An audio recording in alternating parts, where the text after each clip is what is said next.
আজ সকাল থেকেই আকাশটা একদম মেঘলা প্লাস বৃষ্টিও শুরু হয়ে গেছে সকাল থেকে।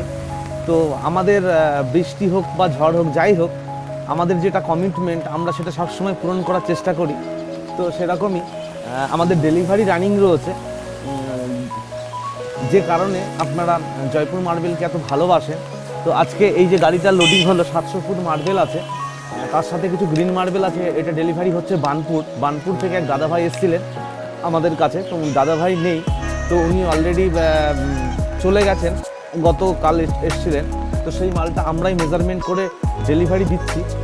তার সাথে আরও কিছু আমাদের ছোটো হাতি রেডি হয়ে গেছে। তো ভাইকে একবার আমি আসতে বলবো। তো বাহুবলীটা লোডিং হয়ে গেছে, বিশু বেরোচ্ছে বানপুরের উদ্দেশ্যে বৃষ্টি মাথায়। তার সাথে আমাদের আরও টোটাল আমাদের এই গোডাউনে 5টা গাড়ি লোডিং হয়ে গেছে ডেলিভারির জন্য। আরও 2টো গাড়ি আমাদের পুরাতন বাজার গোডাউনে লোডিং হচ্ছে। বাপ্পা এই গাড়িটা নিয়ে যাবে মাঝদিয়াতে। তার সাথে জাহাঙ্গীর ভাই কিছু 4-2 লোডিং দিয়েছে, ও যাবে ঘূর্ণি।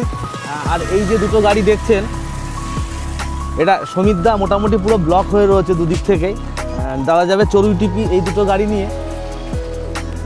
তো এটাতে তারও একটু ফোনে ব্যস্ত রয়েছে আমাদের। তো এই গাড়িগুলো বৃষ্টির মধ্যে এখন ডেলিভারি হচ্ছে। আরও 2টো গাড়ি আমাদের পুরাতন বাজারে লোডিং হচ্ছে, সেগুলো এখনই বেরিয়ে যাবে। তো যাই হোক, আমাদের সার্ভিস সবসময় আমরা এইভাবেই করতে প্রস্তুত থাকি।